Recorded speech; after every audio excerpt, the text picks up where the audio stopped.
A primeira turma do Supremo Tribunal Federal inicia na próxima terça-feira o julgamento para decidir se aceita ou não a denúncia da Procuradoria-Geral da República sobre a suposta trama golpista de 2022, agora contra mais 6 investigados.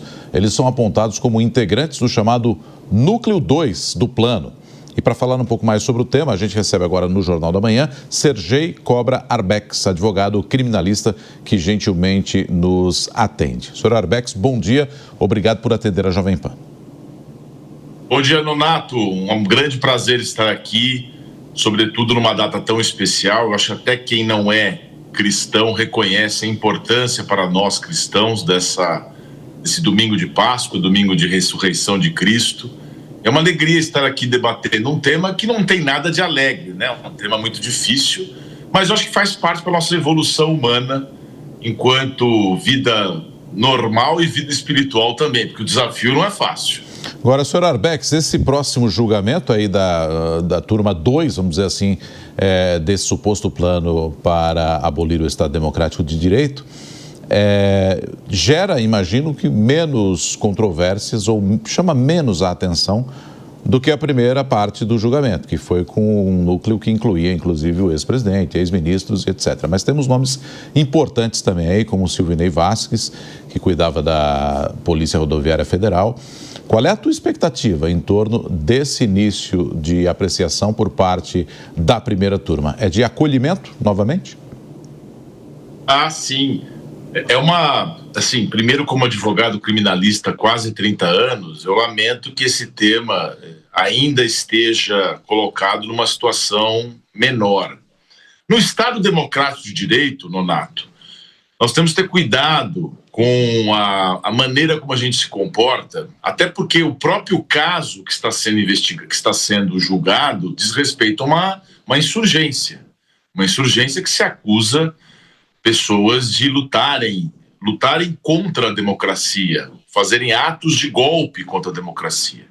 Então, no Estado Democrático de Direito, a gente tem que entender, isso às vezes causa muito confusão para todos que militam e até quem está fora, o judiciário tem o direito de errar por último. Alguém tem que falar por último numa democracia. Só que isso não significa conformação ou que a gente possa abaixar a cabeça por uma situação tão ilegal. Então a gente sabe, todo mundo que milita no direito, Jornal Estado de São Paulo, os grandes periódicos, que esse julgamento não deveria estar na relatoria do ministro que está, e muito menos no Supremo Tribunal Federal. Então eu acho que, embora tenha menos controvérsia, é importantíssimo que isso tudo ainda seja colocado como matéria preliminar, que os advogados façam o seu papel de arguir esse impedimento, essa suspeição, todas as matérias de direito que são muito caras numa república e numa democracia. Não dá para simplesmente dizer, não, mas vamos nos conformar. Não, tem que recorrer, tem que lutar, porque se não temos 2 princípios básicos do direito, que é um juiz isento e um tribunal competente, a gente cai na mesma situação do passado, em que tudo isso era colocado como se algo fosse de somenos. É só uma questão, é uma mera questão de competência. Imagina, se for julgado em Brasília ou em Curitiba, tanto faz. Olha no que deu. Olha no que deu. A gente fica brincando com justiça, aí depois, quando você é o acusado da vez, aí você reclama. Então, Nonato, tenho certeza que esse processo é um dos maiores desafios do Poder Judiciário da nossa história. Agora, Sergei, bom dia. Agora, em torno desse tema, a gente sabe que existe o PL da anistia, né, que está indo para frente, está caminhando, tem escanteado várias outras pautas também no Congresso. Agora, eu queria sua opinião, sua avaliação, se em vez de uma anistia, o governo, o país, poderia buscar outras medidas para tentar reparar as vítimas aí do 8 de janeiro? Não, vamos lá, vamos com calma. Bom dia, Paula. Paula, as vítimas do 8 de janeiro somos todos nós. As vítimas do processo judicial conduzido de maneira errada somos todos nós. Todos nós somos vítimas de uma de um sistema, de um poder judiciário que não consegue entender a sua máxima importância na República. Que houve uma situação que requer uma investigação e um processo, isso ninguém pode negar. Agora, a individualização das penas, a medida concreta para cada caso, isso tudo faz muito tempo que a gente pede no Poder Judiciário. E não é a primeira vez que acontece isso. Se nós estamos falando de um projeto de anistia em que a política toma conta, sobretudo dos órgãos do Judiciário, você tem campanhas de lado a lado para poder mudar decisões judiciais, tanto no Congresso por parte de políticos e por parte de membros da Corte. Ou seja, nós estamos numa total subversão do que é a ordem brasileira. O Judiciário julga, o Congresso legisla, e esse projeto, infelizmente, não é um bom projeto, é um projeto que vem questionar a atuação do Poder Judiciário.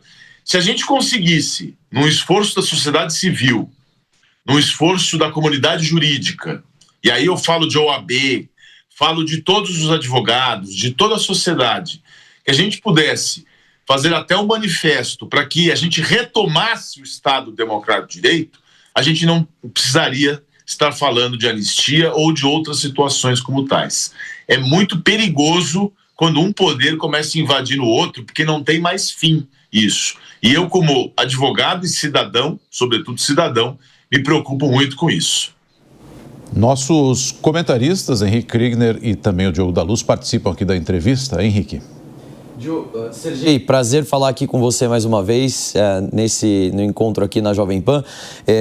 Gostei muito do que você trouxe a respeito do ponto de vista de que um erro nesse processo vitimiza toda uma sociedade e, na verdade, a nação brasileira. E a gente já viu isso acontecer, né? Processos que foram conduzidos de forma equivocada, que depois foram revertidos, gerando sensação de injustiça e estabilidade jurídica. O que falta para que a gente possa ter um posicionamento mais claro por parte das casas de lei, por parte também das organizações relacionadas ao meio jurídico, como associações, a OAB e outras organizações, tantas, né, que nós temos no nosso país? O que falta para um posicionamento? É falta de interesse político? Ou é interesse político demais? Ou o que está acontecendo que o cidadão continua se sentindo impotente e mal representado diante de um cenário como esse?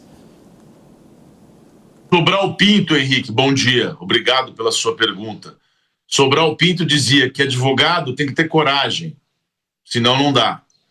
Juiz tem que ter coragem. A sociedade tem que ter coragem de enfrentar seus temas. Nós vivemos uma crise de confiança no mundo todo, não só no Brasil, motivada por interesses próprios, por bagunça institucional. Falta equilíbrio e responsabilidade das instituições, porque nós vamos passar. Hoje, o dia de Páscoa é um dia que convida essa reflexão sobre nossa ideia de finitude. Só que parece que o ser humano acha que ele nunca mais vai embora. E nós vamos embora. E nós temos que deixar os exemplos das instituições. E esses exemplos são muito importantes. Só que quando o ser humano está envolvido lá, tem vaidade, tem outras características que fazem com que a gente não evolua enquanto civilização. Me preocupa demais.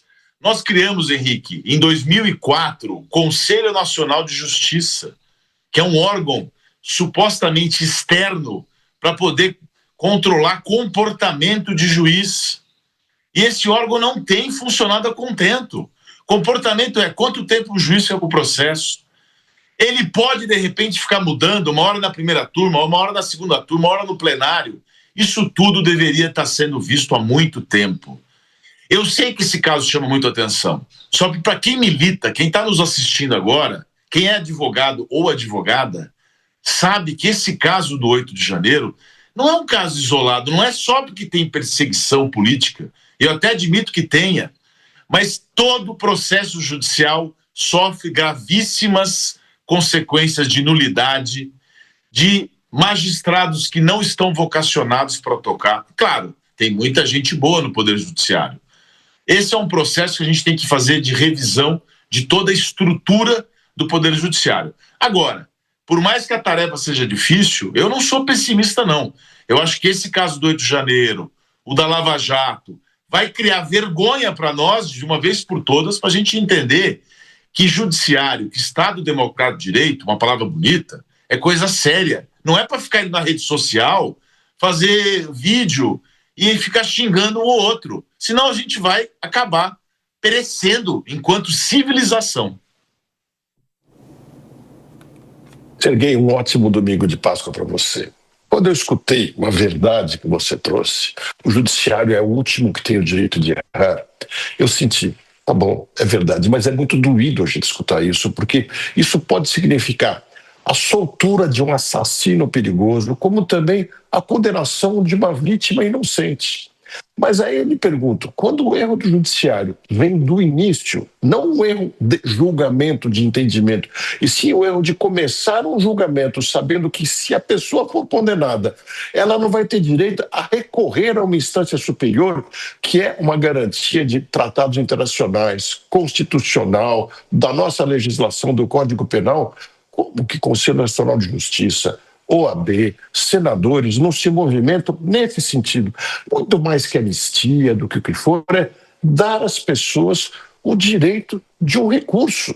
Agora, se o julgamento é no Supremo, fica sem recurso e as pessoas não podem fazer nada. Olha, Diogo da Luz, um bom domingo de Páscoa para você também, obrigado. O que você está se referindo, a que você se refere ao foro privilegiado. Isso aí é uma coisa horrorosa que ainda tem no nosso ordenamento jurídico, mas que no passado, todo político, não só ex-presidente da República, não, governador, todo mundo queria, porque a ideia de impunidade ou a ideia de errar por último no Supremo era mais beneficiada, porque os poderes eram mais políticos ainda no que se refere a arranjos políticos. De uns tempos para cá, começaram a perceber que não é um bom negócio, justamente por conta desse princípio constitucional que você citou, que é o duplo grau de jurisdição. É um princípio constitucional. Todo mundo tem direito a uma revisão. Se bem que, nesse caso específico, não tem como não concordar que a jurisdição já começa errada. Quando eu falo que o judiciário é o último a errar, e tem que existir um sistema, alguém tem que falar por último. Quando você começa um julgamento errado já, com uma corte errada, isso é inadmissível. Mas a gente precisa recuar um pouquinho, Diogo, na análise dos casos passados. Nós tivemos um ex-presidente que é atual presidente, que sem entrar no mérito, que o problema é o mérito. Se você entra no mérito, a discussão fica mais complicada. Nós tivemos um ex-presidente que é atual presidente, também teve um problema de foro errado, em que as pessoas diziam na época, não, mas é uma bobagem. O que tem se é julgar lá em Curitiba ou se julgar em Brasília? A verdade é que hoje o ministro Alexandre de Moraes virou o Sérgio Moro do passado. Tudo vai para o Supremo. É como se não tivesse outro juiz no Brasil. Então essa confusão inicial é ruim. Foro privilegiado é uma situação anômala que já tem que sair do Brasil. Não tem que ter foro privilegiado para ninguém. Talvez para o presidente da República em exercício, para que ele não precisa ficar rodando o Brasil para responder processos. O resto, todo mundo é igual, todo mundo tem que ter um juiz de direito de primeira instância, que, aliás, tem que ser privilegiado, a gente tem que apoiar, dar forças para o juiz de primeira instância fazer seu trabalho, e se ele errar, tem o tribunal. É isso. Você tem toda a razão nesse aspecto. Sérgio, eu quero só refazer a minha pergunta, quero ser um pouco mais clara. O senhor me corrigiu bem aí a troca pelo vítima e preso. O que eu quis dizer é se o PL da anistia ele for rejeitado, que é o que a população quer saber nesse momento, se vai ser aprovado ou rejeitado, quais alternativas o governo poderia adotar para conseguir lidar com os presos envolvidos aí nos atos do dia 8? Não, eu jamais corrigiria você, Paula. Eu só acrescentei as vítimas, né? Porque eu acho que todos nós somos vítimas de um sistema ineficiente. Todos nós somos vítimas de uma crise no Brasil, uma crise de instituições. Dizem que nós somos uma república, uma democracia muito nova, mas a gente já não é tão novo assim, já devia estar prendido. É justamente por conta desse distanciamento, dessa obrigação nossa, enquanto líderes políticos, líderes da sociedade civil organizada, é que a gente tem esse problema que acontece hoje. O que a gente pode fazer enquanto sociedade é entender o momento que nós estamos vivendo. Toda a pressão é legítima. Claro que o 8 de janeiro foi um ato que fugiu da normalidade, mas o papel da Jovem Pan é importante, é papel da oposição, papel da crítica, de alguma forma, tirando nuances ali, aqui, acolá, de maneira muito violenta. A gente já tem uma pressão da sociedade que está fazendo com que haja uma revisão, por exemplo, das penas. Até o projeto de anistia agora parece que pode convergir para um projeto de rebaixar penas. Mas o que eu volto a dizer, Paula, é horrível que nós tenhamos que usar o legislativo para corrigir o poder judiciário. Isso é inversão dos papéis de uma república.